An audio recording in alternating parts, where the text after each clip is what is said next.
Bismillahirrahmanirrahim. Assalamualaikum warahmatullahi wabarakatuh. Halo semuanya, kali ini kita akan belajar mengenai nilai mutlak.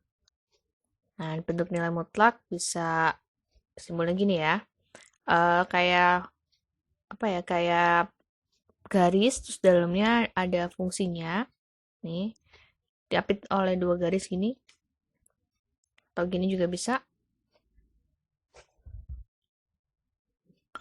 Nah, di video kali ini kita akan belajar mengenai persamaan nilai mutlak satu variabel. Adapun pertidaksamaan nilai mutlak akan kita jelaskan di video selanjutnya. Sebelum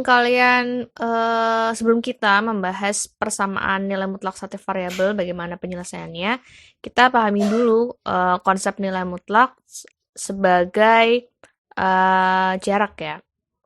Jadi ilustrasinya gini. Miko sedang bermain lompat-lompatan di lapangan bersama temannya. Dari posisi diam, Miko maju 3 langkah ke depan, kemudian mundur 5 langkah ke belakang, dan dilanjutkan 6 langkah ke depan. Lalu nanti kita dapat menghitung banyaknya langkah, bukan arahnya ya, tapi banyaknya langkah Miko dari posisi diam hingga posisi terakhir. Ilustrasinya gini, Miko maju 3 langkah ke depan, kemudian mundur 5 langkah ke belakang, terus maju 6 langkah ke depan.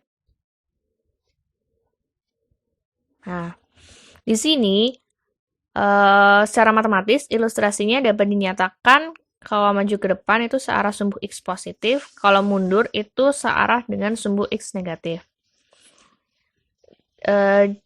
Banyaknya langkah Miko itu merupakan konsep nilai mutlak.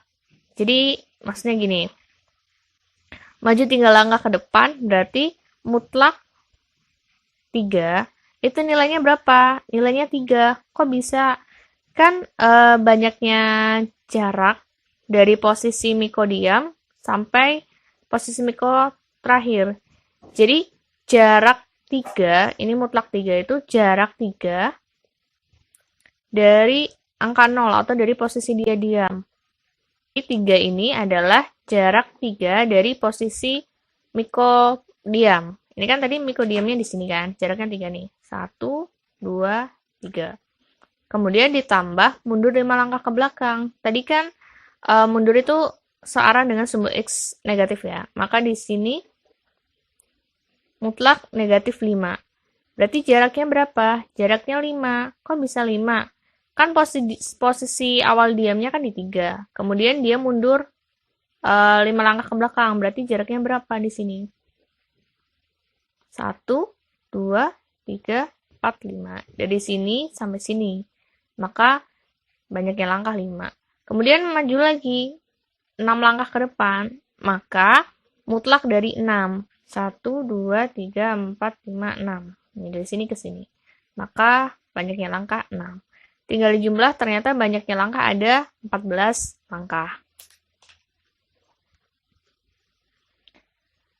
Berdasarkan ilustrasi tadi, nilai mutlak suatu bilangan adalah jarak antara bilangan itu dengan 0 pada garis bilangan. Jarak antara bilangan itu dengan 0 pada garis bilangan. Contohnya ini misal, kita juga mau menentukan berapa nilai mutlak 4. Jadi sama aja kita mau mencari berapa jarak angka 4 dari 0. Nah, jaraknya berapa teman-teman? Jaraknya 4 ya. 1, 2, 3, 4. Maka mutlak 4 itu nilainya 4. Sekarang berapakah mutlak negatif 3? Berarti berapa jarak angka negatif 3 dari 0? Nah, jaraknya berapa? Negatif 3 dari 0. Nah, berarti 1, 2, 3. Maka di sini hasilnya mutlak negatif 3 itu 3. Sekarang mutlak X sama dengan 2. Berarti sama aja berapa nilai X yang berjarak 2 dari 0. Jadi jaraknya 2 dari 0.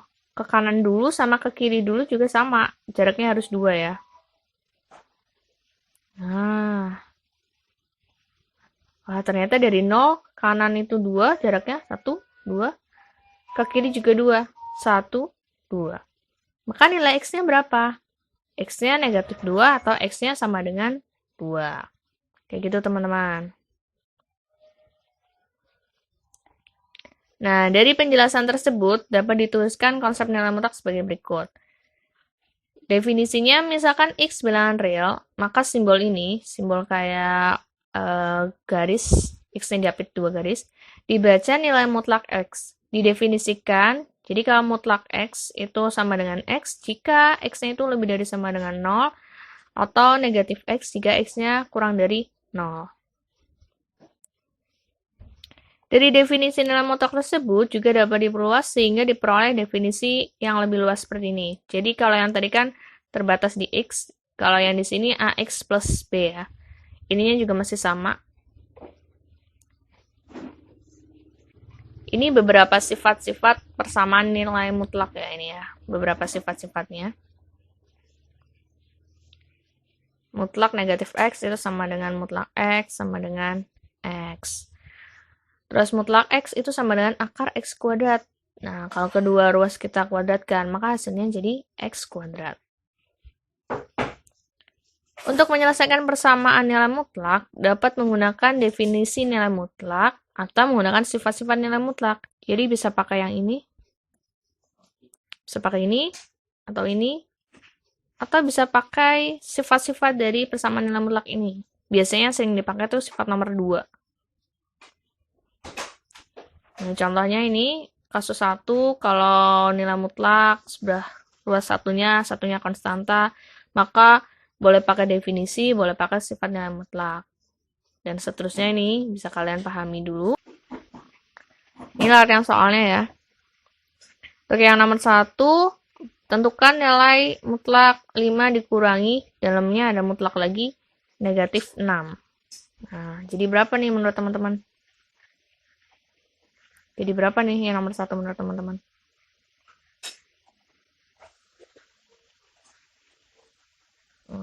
Jadi mutlak 5 dikurangi 6 sama dengan mutlak negatif 1. Sama dengan 1. Yang nomor 2, mutlak negatif 2 ditambah mutlak negatif 24. Negatif 24 di mutlak ini berapa hasilnya? 24 ya. Maka diperoleh hasilnya 22. Nomor 3, nomor 4, nomor 5 kalian coba sendiri. Sekarang kita nyoba yang nomor 6. Nah, ini mutlak negatif 4 tambah mutlak negatif 3. Negatif 4 tambah 3 nih di mutlak.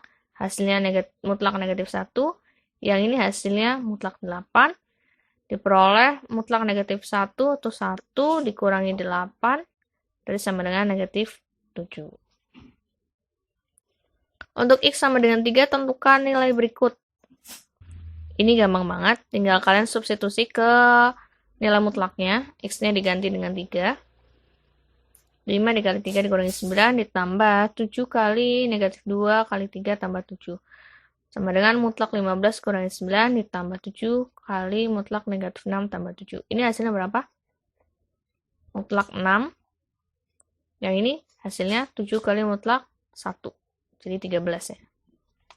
Yang nomor 8, kalian bisa selesaikan substitusi sendiri. Kalian coba ya, buat latihan. Kalau ini, kita akan menentukan himpunan penyelesaian persamaan berikut. Berikut ya. Ingat teman-teman, ini bisa diselesaikan pakai definisi, atau juga bisa pakai sifat nilai mutlak.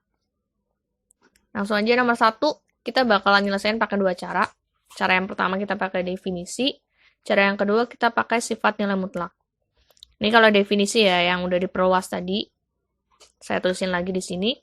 Yang cara yang kedua pakai sifat nilai mutlak yang nomor 2. Kita selesaikan cara nomor 1 dulu. Jadi ini berarti pakai definisi, berarti ini nilainya AX plus B. Berarti ini sebagai AX plus B. Ini bisa 2X min 8 sama dengan 4 atau negatif 2X min 8 sama dengan 4. Pakai ini. Ini, yang ini. Kalau yang ini ya. Oke. Lanjut, kita sebelah kiri dulu. Oke ya, ini sebelah kiri dulu kita selesaikan. Jadinya ketemu 2X sama dengan 4 plus 8. Selesaikan secara aljabar biasa ya. X yang ketemu 6. Untuk yang ruas sebelah kanan, sama langkahnya. Berarti ini dikalikan sifat distributifnya. Ketemunya jadi negatif 2x plus 8 sama dengan 4. Negatif 2x sama dengan 4 dikurangi 8 ya. Ketemulah x-nya 2. Sekarang kita bandingkan dengan sifat nilai mutlak. Cara yang kedua ya. Ini kita kuadratkan kedua ruas. Ya. Nah, ingat teman-teman, kalau nilai mutlak dikuadratkan, hasilnya pasti yang di dalam nilai mutlak yang dikuadratkan. Ini kan x, maka hasilnya x kuadrat. Nah, berarti gini ya.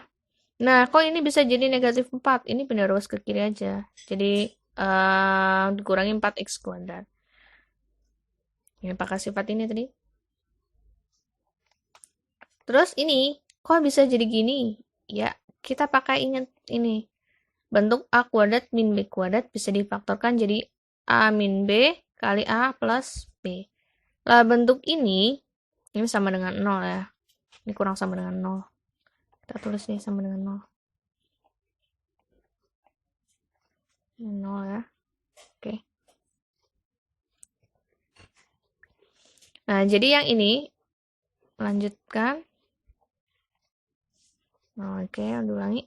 Jadi, kalau ini tinggal dioperasikan biasa aja, 2x min 12. Nah, di sini pasti ketemu nilai x-nya berarti 6 atau x-nya sama dengan 2.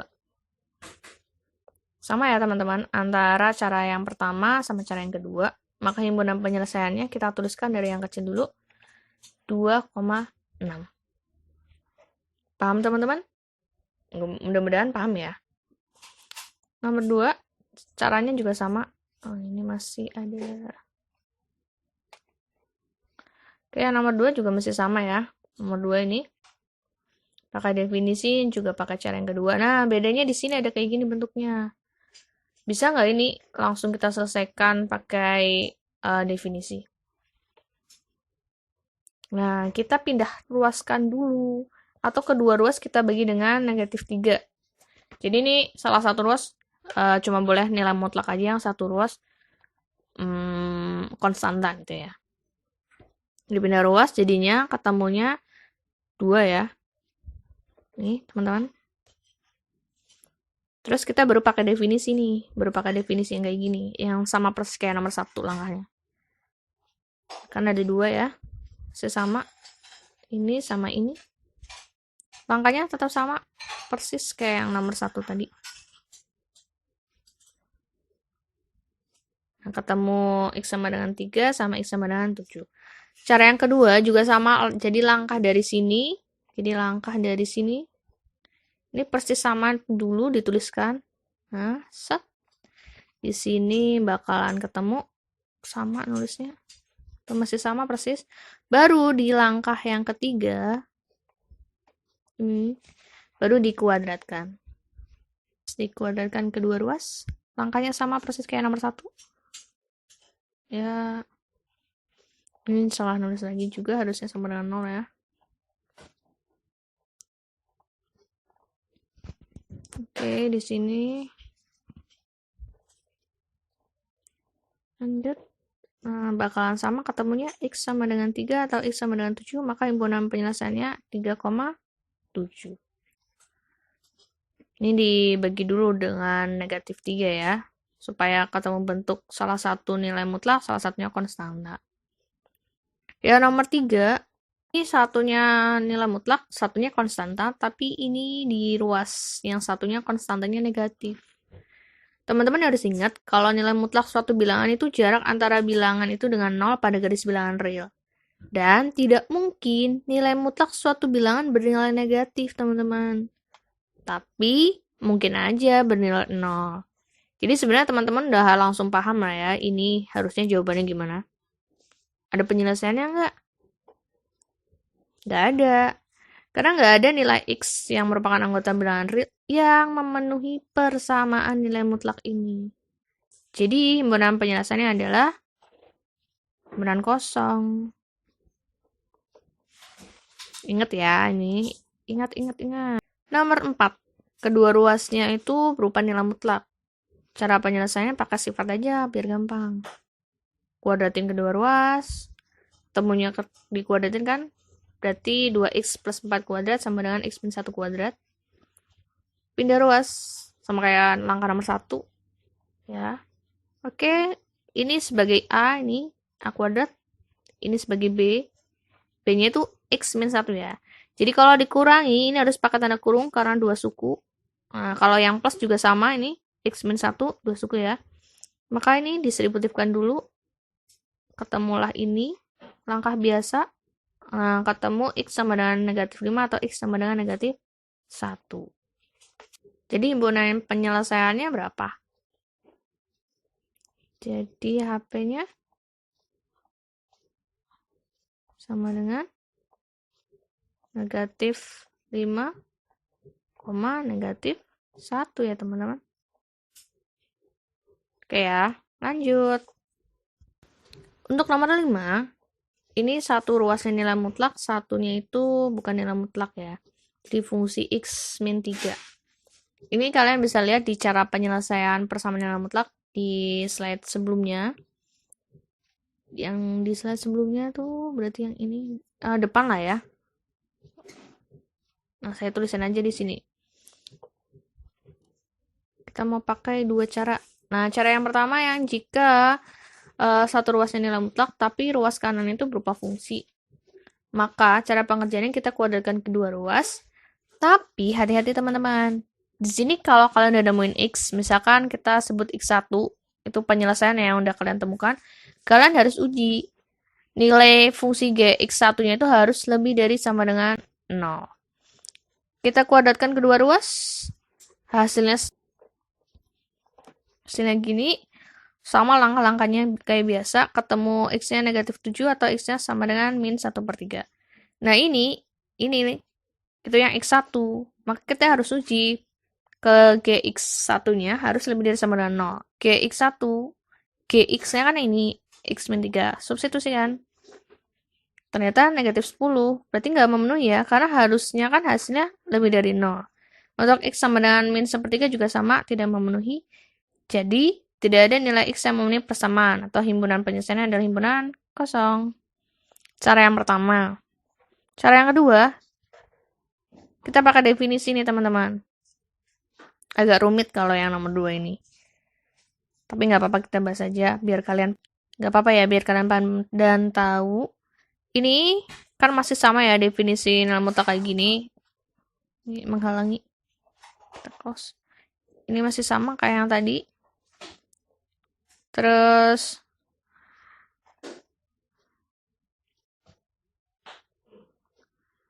ini cara pengerjaannya juga sama. Pakai definisi ya, berarti ini adalah pakai yang ini pertama ax plus b, jika ax plus b-nya lebih dari sama dengan 0, kita mau cari batasannya dulu. Untuk 2x plus 4 lebih dari sama dengan 0, maka diperoleh x-nya sama dengan negatif 2 ya. Teman-teman paham nggak caranya? Ini kan dari 2x lebih dari sama dengan negatif 4, jadi kan x-nya lebih dari negatif 2. Maka untuk batasan ini, kita akan menggunakan nilai mutlaknya yang positif. Ini ya. Oke, nilai mutlak positif ini teman-teman. Maka ini 2x plus 4. Ini tetap ruas kanannya. Penyelesaian seperti biasa. Ketemu x-nya sama dengan negatif 7. Tapi teman-teman harus iriskan sama ini. Nah, tidak terpenuhi. Karena kan batasannya yang diminta ini x-nya lebih dari sama dengan negatif 2. Ketemu x-nya sama dengan 7. Otomatis kan tidak memenuhi batasan ya. Maka tidak terpenuhi. Tidak terpenuhi. Oke. Untuk yang kasus satunya, kita pakai yang ini. Kita bedakan warnanya. Jadi warna apa ya? Biru aja ya. Oke. Ini. Merah lagi, teman-teman. Oke. Pakai yang ini. Ini berarti kan 2x kurang dari negatif 4. Kx-nya kurang dari negatif 2. Ininya sama ya teman-teman. Untuk x kurang dari negatif 2, kita pakai yang negatif. Kenapa? Karena ini sih definisi. Oke, terus di sini kita cara biasa aja. Ketemulah x-nya min 1/3. Nggak terpenuhi lagi, karena batasan yang diminta kan di sini kurang dari 2. Ini nilainya berapa? Kisaran negatif 0,3 ya. Nah, ini lebih besar dari negatif 2, berarti tidak memenuhi. Nah, maksudnya ini tuh apa? Ini AX plus B lebih dari 0, X-nya lebih dari min B per A tuh ini. Nah, untuk yang ini, nah, ini ya, teman-teman nanti baca lagi. Jadi nggak ada nilai X yang memenuhi persamaan atau himpunan penyelesaian himpunan kosong. Sama persis ya, kayak langkah yang sebelumnya. Ya kan? Sama? Oke. Oke teman-teman, sampai sini dulu. Terima kasih untuk waktunya udah mau nyempetin nonton videonya. Semoga bisa bermanfaat buat kalian. Kalau kalian punya kritik, pertanyaan, dan saran, silahkan tinggalkan di kolom komentar. Terima kasih. Wassalamualaikum warahmatullahi wabarakatuh. Sampai ketemu lagi teman-teman.